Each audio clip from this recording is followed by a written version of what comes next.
রেভেন্যান্ট Knights, ভুলে যাওয়া কবরস্থানের অভিশপ্ত রক্ষক। অনেক শতাব্দী আগে, যখন পৃথিবী এখনও পুরনো জাদু আর অলৌকিকতায় ভরা ছিল, তখন বাংলার গভীর অরণ্যের মাঝে লুকিয়েছিল একটি কবরস্থান।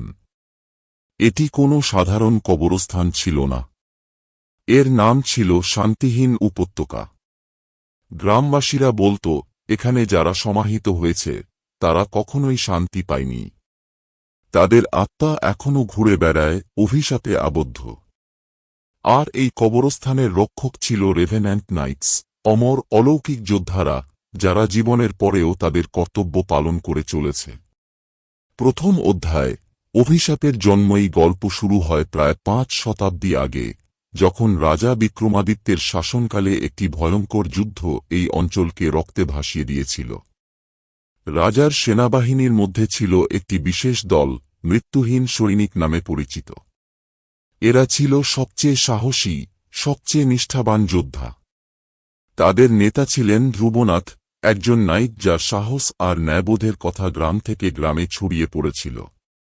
কিন্তু যুদ্ধের শেষে, যখন শত্রুরা পরাজিত হল, তখন একটি অন্ধকার ষড়যন্ত্র প্রকাশ পেল। শত্রু রাজ্যের একজন জাদুকর, যিনি পরাজয়ের তিক্ততায় জ্বলছিলেন, একটি ভয়ঙ্কর অভিশাপ দিয়েছিলেন।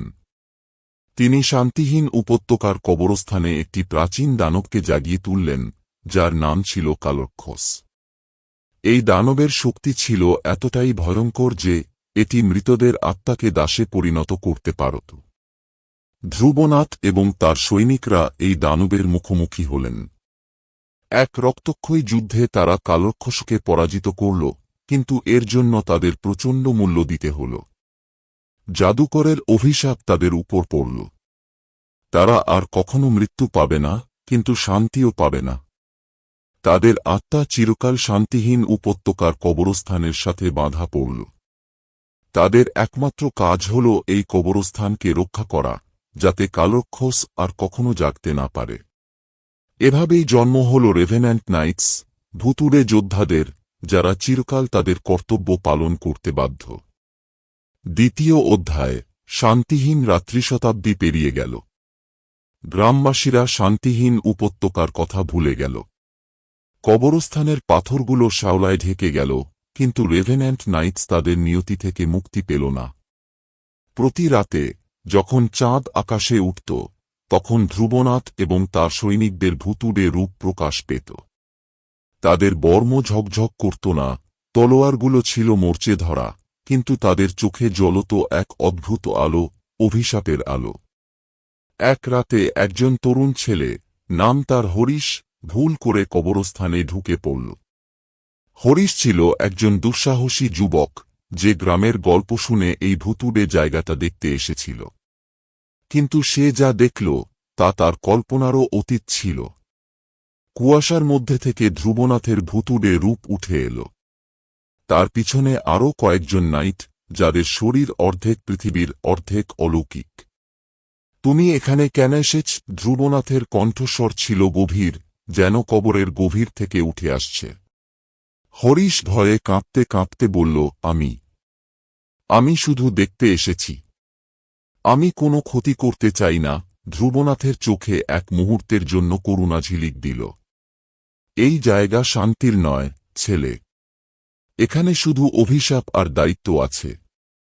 তুমি এখনই চলে যাও, নয়তো তোমার আত্মাও এখানে আটকে পড়বে। হরিশ পালিয়ে গেল, কিন্তু তার মনে ধ্রুবনাথের কথা গেঁথে গেল। সে গ্রামে ফিরে গল্প বলল, কিন্তু কেউ তার কথা বিশ্বাস করল না। তবুও হরিশের মনে একটা অদ্ভুত টান জন্মাল। সে বুঝতে পারল, রেভেন্যান্ট নাইটস শুধু ভূত নয়, তারা এমন কিছু রক্ষা করছে যা পৃথিবীর জন্য গুরুত্বপূর্ণ। তৃতীয় অধ্যায়, অন্ধকারের পুনরাগমন। কয়েক মাস পরে একটি নতুন বিপদ এল। একদল লোভী লোক, যারা শান্তিহীন উপত্যকার কবরস্থানে লুকানো ধনরত্নের গল্প শুনেছিল, সেখানে খনন শুরু করল। তারা জানত না যে তাদের এই কাজ কালক্ষসকে আবার জাগিয়ে তুলতে পারে। রেভেন্যান্ট নাইটস তাদের বিরুদ্ধে যুদ্ধ ঘোষণা করল। প্রতি রাতে, যখন লোকগুলো খনন করত, তখন কুয়াশার মধ্যে থেকে নাইটদের ভুতুড়ে রূপ প্রকাশ পেত। তারা তলোয়ার চালাত, ভয়ঙ্কর চিৎকার করত এবং লোকগুলোকে ভয়ে পালিয়ে যেতে বাধ্য করত। কিন্তু একজন লোক, যার নাম ছিল মহেন্দ্র, ছিল অত্যন্ত ধূর্ত। সে বুঝতে পারল যে এই ভুতুড়ে নাইটদের শক্তি কোনো অভিশাপের সাথে জড়িত। মহেন্দ্র একজন প্রাচীন তান্ত্রিকের সাহায্য নিল। তান্ত্রিক বলল, রেভেন্যান্ট নাইটদের অভিশাপ ভাঙতে হলে তোমাকে ধ্রুবনাথের হৃদয় খুঁজে বের করতে হবে। তার হৃদয়ে একটি পাথরের মধ্যে লুকানো আছে, যা কবরস্থানের গভীরে রাখা হয়েছে। তাকে ধ্বংস করলেই তুমি কালক্ষসকে জ্বালাতে পারবে। চতুর্থ অধ্যায়, চূড়ান্ত যুদ্ধ। হরিশ, যে এই সময়ে গোপনে কবরস্থানের কাছে ঘুরে বেড়াত, মহেন্দ্রের পরিকল্পনা শুনে ফেলল। সে বুঝল যে এই কাজ শুধু নাইটদের ধ্বংস করবে না, বরং পুরো পৃথিবীকে বিপদে ফেলবে। সে সাহস করে ধ্রুবনাথের সামনে গেল। আমি জানি আমার এখানে আসা উচিত হয়নি, হরিশ বলল, কিন্তু আমি তোমাদের সাহায্য করতে চাই। মহেন্দ্র তোমার হৃদয় ধ্বংস করতে চায়। ধ্রুবনাথের ভুতুড়ে চোখে এক অদ্ভুত আলো জ্বলে উঠল। তুমি সাহসী, হরিশ। কিন্তু এই যুদ্ধ আমাদের। তুমি নিরাপদে থাকো। কিন্তু হরিশ পিছু হটল না। সে ধ্রুবনাথের সাথে যোগ দিল। সেই রাতে, যখন মহেন্দ্র এবং তার লোকেরা কবরস্থানে এল, তখন রেভেন্যান্ট নাইটস তাদের বিরুদ্ধে শেষ যুদ্ধের জন্য প্রস্তুত হল। কুয়াশা আর ঝড়ের মধ্যে এক ভয়ঙ্কর লড়াই শুরু হল। হরিশ, যে কখনো তলোয়ার চালায়নি, ধ্রুবনাথের পাশে দাঁড়িয়ে লড়ল। শেষ মুহূর্তে, যখন মহেন্দ্র ধ্রুবনাথের হৃদয়ের পাথরের কাছে পৌঁছে গেল, হরিশ তার সামনে দাঁড়াল। তুমি এটা করতে পারবে না, সে চিৎকার করল। মহেন্দ্র হাসল, কিন্তু তার হাসি থেমে গেল যখন ধ্রুবনাথ তার তলোয়ার দিয়ে তাকে আঘাত করল। মহেন্দ্র মাটিতে লুটিয়ে পড়ল, আর তার সাথে সাথে তার লোকেরাও পালিয়ে গেল। উপসংহার: চিরন্তন রক্ষক যুদ্ধ শেষ হল, কিন্তু রেভেন্যান্ট নাইটদের অভিশাপ ভাঙল না। ধ্রুবনাথ হরিশের দিকে তাকিয়ে বলল, তুমি আমাদের বন্ধু হয়েছ, হরিশ। তুমি প্রমাণ করেছ যে মানুষের হৃদয়ে এখনও সাহস আছে।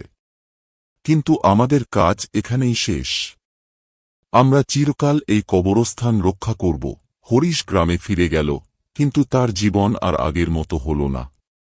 সে শান্তিহীন উপত্যকার গল্প ছড়িয়ে দিল, যাতে মানুষ রেভেন্যান্ট নাইটদের সম্মান করে।